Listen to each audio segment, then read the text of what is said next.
زمون په دې پیغمبرانو کې یو ډېر لوی عظیم پیغمبر تیر شوی دی، حضرت ایوب علیه السلام. اختلاف پکې لږ دشته، خو اکثر مورخین مفسرین لیکي چې دا لوط علیه السلام، دا ایوب علیه السلام د ابراهیم علیه السلام نوسی و، کلوسی چې ورته وایي، د نوسی زوی و د پلار د طرف نه، او د مور د طرف نه د مور د حضرت لوط علیه السلام لور وه، او حضرت لوط علیہ السلام د ابراہیم علیہ السلام روارو. نو د ابراہیم علیہ السلام د مور د ابراہیم علیہ السلام د روارو لور شو. نو نسب بہترین نسب دے، او ډیر زیات عبادت گزارو، ہر پیغمبر عبادت گزار، او ایوب علیہ السلام بیا ډیر زیات عبادت گزار دے. قرآن شریف کے اللہ تعالیٰ صفت کئی انا وجدناه صابرا نعم العبد انه اواب. اللہ وی یرا چی اللہ دا چا صفت رکی نو اگر صفت قابل انا وجدناه صابرا، یو پاکی صبر دیر جانتو. او بل اللہ وی نعم العبد دیر خساریو، دیر خبندو، دیر خبندو. نو چی اللہ وی دیر خبندو، او دانوی چی نعم المرء دیر خساریو، نعم العبد بندگی پاکیو دیر خبندو، او انه اواب ارواح با اللہ تراجیو. اواب اغا چاہتا وی چی پا ہر مال کے او پا بدن کے او پا ہر سیس کے اللہ تا راجی وی او اللہ تا رجوع کئی. مالدارم دیر زیاد دو ما مالدارو چی بعض علماء لکلی دی دی عبدالماجد دریابادی رحمت اللہ علیہ پر اخپل تفسیر ماجدی کے لکلی دی وی دا دم رزمکوا سی دا غرب علاقہ کے و سیب اغا سمکوا. نو چې کما اوار علاقه کې ځمکه وه، نو اوس خو خلک د جیربونو حساب کوي چې دومره جیربه او دومره ایکړه ده. هغه زمانه کې خو جیربونه او ایکړه نو د قلبوخه، او پخوا به د مشرانو هم دلته هم د قلبو خبره کوله. نو یې دومره ځمکه یې وه چې 1500 قلبې پکې کار کوي. د 500 قلبو ځمکه وه او 500 قلبې دي، 500 خره دي، خره د کار لپاره، او 3,000 اوخانو او 2,000 گڑ چیلے دومره مالو ده. او تا اندازه لگو چې د هر قلبې سره ځان له یو زمیندار، دارنګې د خرو سره ځان له مزدوران چې کار پې کوي، دارنګې د ګډو چیلو سره ونکو ځان له خلک، او لوی محل یې لوی، او دومره سخیو چې چاته به د کم څیز ضرورت راته تر دې حده پورې چې میلمه هر وخت به د رستخان، دا خو چونکې د ابراهیم علیه السلام په اولاد کې راځي، او د ابراهیم علیه السلام مهمان نوازي دا تاریخي خبره ده. هر وخت به دنیا ورته میلمانه ناستو، او چاله ډوډۍ او چاله جامې او چاله نغدې پیسې ورکوم. نو دونه عبادت گزار دی چې بره په اسمانونو کې فرشتې صفتونه کوي. نو ما درته دا 2 جمعې تېره جمعه د شیطان خبره کړې وه. شیطان خو د نیک سړي دشمني، او بیا چې څوک د چا د عبادت صفت کې شیطان یې چېرته برداشت کولی شي. نو شیطان رب العالمین ته رجوع کړه، یا الله ستا دا بنده ایوب عبادت کوي، دا ځکه کوي چې مال دې مو ورکړی دی او بچي دې مو ورکړي دي، دې بېغمه دی. که دې غریب وي او د مال نه وی یا لږ مال یې هلاک شو، دی بیا ستا عبادت وکړي، دا خو خدای ستا پې مهربانۍ دي. شیطان ګورې ما درته مخکې ویلو چې دی د خدای په مقابله کې لګیا دی، د الله مقابله کې. نو اللہ دا تویزا دا دا مال او دا دولت اختیار میں تعالی درک. نو دا ما پا دے واقع کے یو پوٹے غرض دے غرض در سر دے واقع نا بیان ویزا دے اختیار میں تعالی درک دے خوشحال شو. رونو گوری زمون ستاسو اللہ دا فرشتو پا ذریعہ افادت کئی، یرسل علیکم حفظتا، قرآن شریف کے اللہ فرمائے، یعنی چی اللہ دا دی فرشتو پا ذریعہ افادت تا مسلمان نکولی، دا نیکان با دی شیطان یو ردم نوی پریخ چی گمراہ کئی و خرابی اخو وجلی بے بکن من گینین و من اینی. نو پا مرائی بیده لگوتا اخو دیوا او صاحب بیده نا پی او سار کسر، لیکن دا فرشتو پا ذریعہ اللہ عبادت کئی، او ام دی دا مال افادت کئی، ام دی دا بچو افادت کئی. نو اللہ ویزا دا مال او دا دولت اختیار میں تعالی در که جسد خوخی ورسا رکاوا. دی راغی دا خپل بچی را جمع کلن، چی را جمع کل چی سمر غلاوا وی دا ایوب علیہ السلام دا طول غلب سوزو اوری و تورتک، او درمندون او غلی آر سی ولا مکمل سوزو. او بیا دا غا مشر دا زمکو چی کم مشر ناظر دی دا غا پا شکل راغی، او جامع اشلولی و جلای جوڑا کردی و راغی ایوب علیہ السلام تو دری وی دا کنتا کوا دا خپل خود عبادت تے او هغه خدای در پسې راغشتې د راشه چې څومره غله دی او غنم او هغه نور څیزونه ټول یې درته وسولو.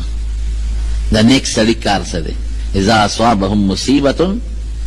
ان قالوا انا لله وانا الیه راجعون وانا لله وانا الیه راجعون. وی زه ښه شوه وی عبادت ته اوزګار شوم، د دې به مې څه سوچونه او غمونه کړو.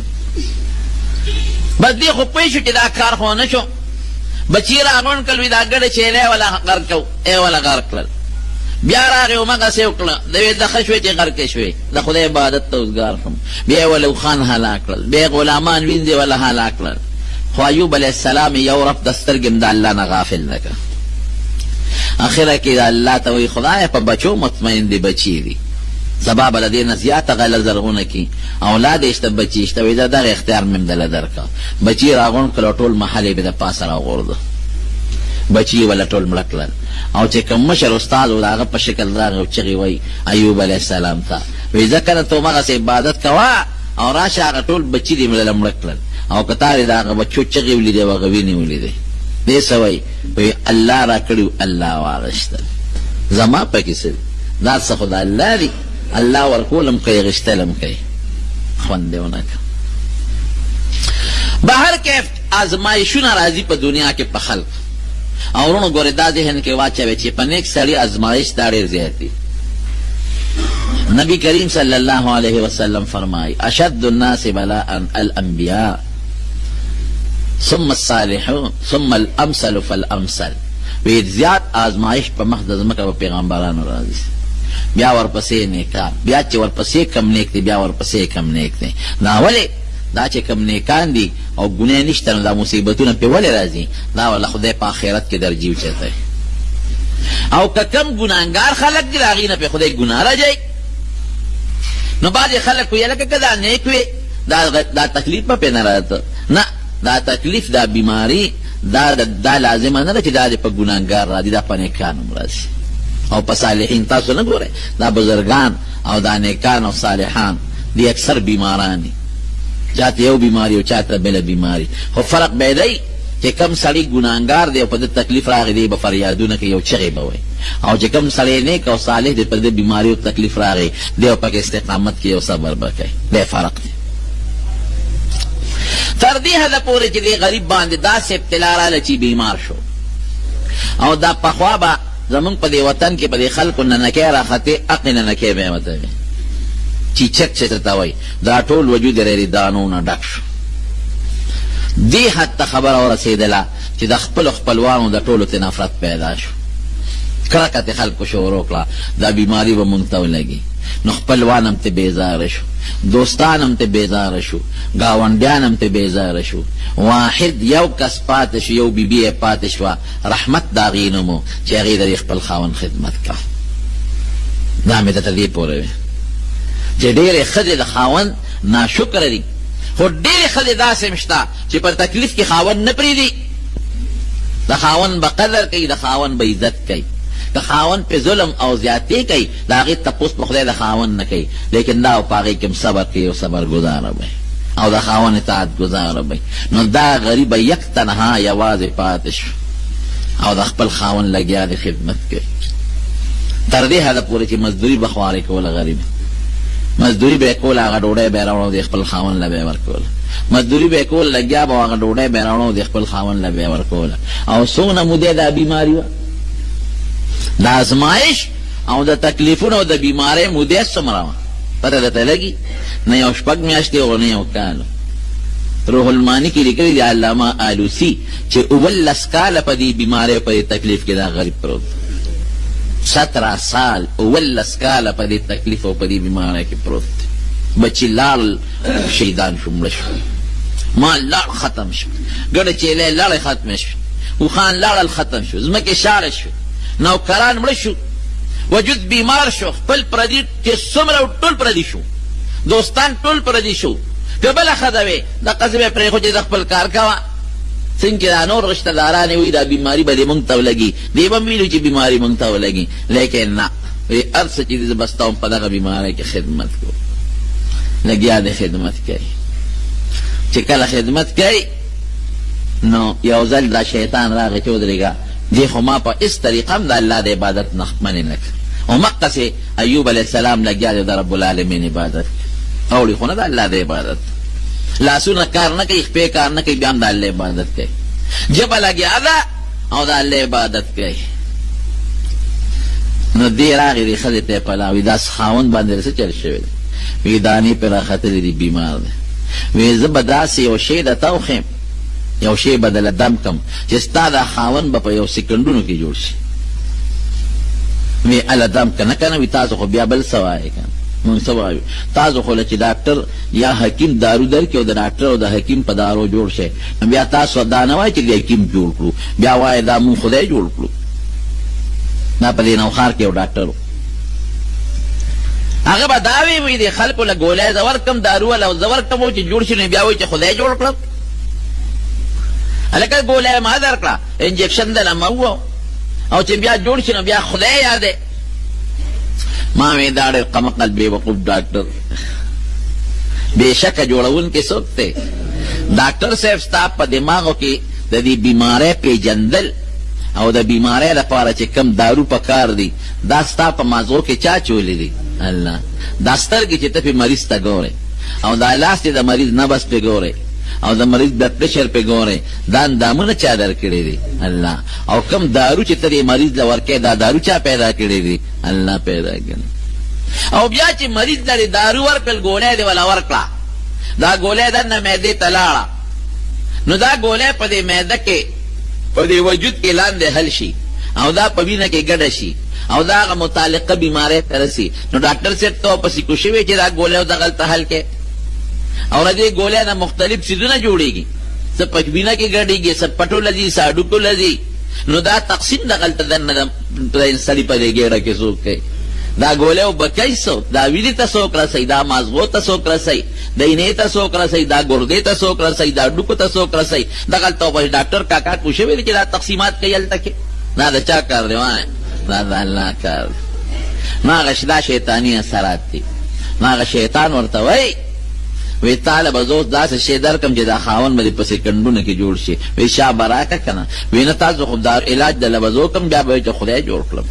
ځکه داسې وایي چې زه د پلانکي حکیم جوړ کړم او دا خاوند دې داسې وایي چې زه د حکیم جوړ کړم شرطیاً دله اوس علاج کوم دی چې جوړېږي او که دی نه جوړېږي دا بیبي یې لاړه او دې خاوند ته د هغې زړه کې دا نور راغلی چې یقینا جوړونکی انسان دی خو دا مجازي نسبتونه خلک کوي که نه راغی خاوند ته ایوب علیه السلام ته کېناسته یو کیم مې منتې دی او ترې په تکلیف کې پروت دی واقعي چې وجود ټول د دانو نه ډکي دې زمانه کې خو دارو دی هغه زمانه کې خو دا دارو نه ده اوس چې کم دي نو ټول وجود دی د بیمارۍ او د تکلیف او د دانو نه ډک دی یو حکیم مې منتې دی هغه د علاج کوي خو د هغه یو بوټی غوندې شرط دی هغه وایي چې دا به وی چې زه دې حکیم جوړ کړم دا ټکې وایي اوس په دې سوچ وکړه بس ایوب علیه السلام له غوسه وکړه پیغمبر له بیا د پیغمبر په مخ کې چې څوک د الله د خبرې خلاف خبره وکړي او بیا دا وایي چې د پلان کې جوړ کړم نو پیغمبر له خو په دې ډېر قهر او ډېر غوسه ورځي نو اگر چې صابر او خو د دین په بنیاد کې غوسه ورځي یو صحابي فرمایي وی نبی کریم صلی الله علیه وسلم مبارک ډېر زیات صابر و صبر پکې ډېر خو چې کله به د الله د حکم لږه خلاف ورزي وشوه نو بیا به د پیغمبر علیه السلام غوسې ته څوک ودرېدی نه شو بیا به وله غوسه ډېره ورتله نو ایوب علیه السلام هم دلته غوسه ورله وی ښه ما ته دا خبرې ښه او ګورې شیطان چالونه او سکیمونه هم دی چې دی په ښه د سړی وایي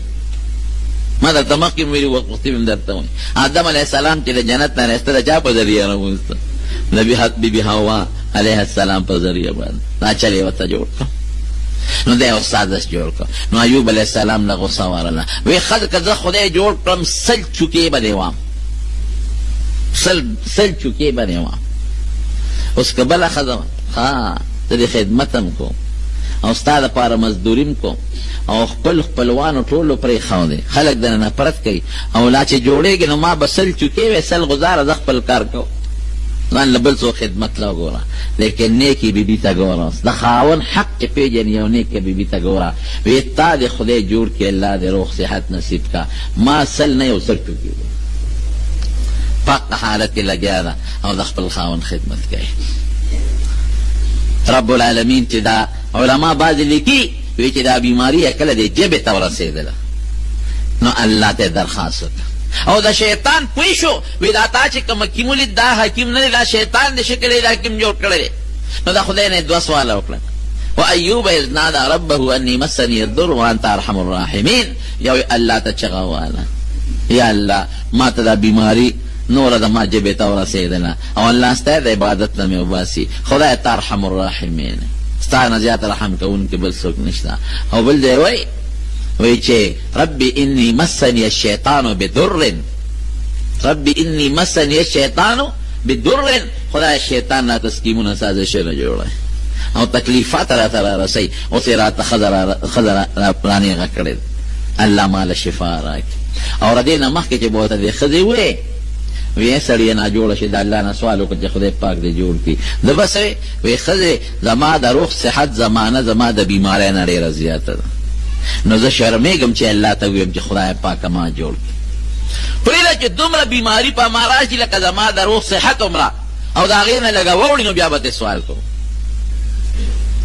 دومره صبر پکې و خو چې دا مسایل ولیدل او جبې ته خبره نږدې شوه خدای زه په دې جبه تا یادوم اوس باقي مې دا جبه بندېږي او شیطان را تسکیمونه سازشونه جوړوي نو قرآن شریف کې الله فرمایي فکشفنا ما به من ضر وآتیناه اهله ومثلهم معنا مثلهم معهم رحمة من عندنا رب العالمین څه چل وکړه دا ښځه یې تلې وه چې ته ډوډۍ وله پیدا کوي او جبریل علیه السلام وله راغی چې راغی ورله د ده خپې اوچته کړه او د ځمکې له یې دا خیخ پروبروله نو د یخو اوبو چینه پیدا شوه نو بیا دا بله خپه وله ونیوله او د ځمکې له یې روبروله نو د ګرمو اوبو چینه پیدا شوه د الله په حکم نو دې یې راوچت کړه او د هغه ګرم اوبو د هغه تړم اوبو هغه چینه کې چې هغه کومې اوبه راتلې په هغې یو لمبول چې څومره بیماري وه ټوله پکې ختمه شوه او بیا هغه یخې اوبه راواغېشتې هغې یې پې وڅکلې دننه په ګېډه کې چې کومه بیماري وه لغړه ختمه شوه خدای والا خپل قوت او طاقت واپس کا غزوانی ورته خدای واپس کړه شکل خشتا مزیدار یو اعلی او پزمکه پروتو یو اعلی کټې ولا راوړه هغې ورته کېښود او یو بهترینه بستری پې د پاسه ورته واچوله او خشته جوړه د جنت نه یې ولا راوړه هغې ورته واغوستله او یو خشته مزیدار تاج یې ورته په سر کوي په دې کټ کې کښېنه بیبي چې راله رحمت چې هغه ځای له راورسېده ویې کتل نو دا په ژړا شوه چیغې کړې خدای زما یو خاوند و بیمار چې هغه به کومو درندګانو تختولي او کومو مارغانو به یې غوښه خوړلې نو ایوب علیه السلام ورله اواز ورکوي ای ښځې ولې چیغې وې نو دې خو دا خیال نو چې دا زما خاوند دی زه دې مخ بل طرف ته واړم په هغه ور یې ورته ونه کتل وی دلته زما یو بیمار یو مریض خاوند پروت و نه یې لاس خوځولی شو نه یې خپه خوځولی شوه چې هغه به کوم حیوان تختولي او کوم شرمخان او زمرو به وړي او چا به خوړلي نو دې ورته وي ته دې خپل خاوند پېژنې دا څوک دی چې ورته یې وکتل ویې پېژنې وی زه ستا خاوند یم ایوب هغه زوړ حالت ورته را مخکې شو د بیمارۍ نه مخکې ما له خدای پاک شفا راکړه دوره ښځه چې نه کله د خپل خاوند په بیمارۍ کې د خپل خاوند خدمت وکړه لا ته نه نن زمانې ښځې څنګه دي خدای دې ناجوړه کومه لږ هم ناجوړه شو که او اخوا دې خوا شوې یو چې د مړه خپل کار کوه ځان له چې د بوډۍ ښځه ګوره نه تختی صالحانې به دې زمانه کې مې شکر دی خو اکثریت د فاسقانو ښځو دی نو قسم یې خوړلی دی چې سل چوکې برې وه نو رب العالمین خو هغه ذات دی چې ارحم الراحمین دی ایوب علیه السلام ته تا چې قسم خوړلی اوس به زه چل کې نو الله ورته بیا چل وښود وی یو جارو راواله جارو او سل ډکي پکې واچوه سل ډکي او یو شلخ ته پې وبس بس سل چوکې شوې که نو یو شمراخ یو جارو یې راواغېسته او په هغې کې سل چوکې وې او په هغې هغه خاوند له یو ډب ورکړه ښځې له یو ډب ورکړه الله پې دا رحم وکړه دا پې خدای یو کرم وکړه چې دې ښځې د خاوند خدمت وکړه یعنې چې سل چوکې یې راغېستې او په هغې واله نو خاوند یې جوړ چې ښځه به یې قبر ته رسېدلې نو نیکانې ښځې هم شته او بدعمله ښځې هم شته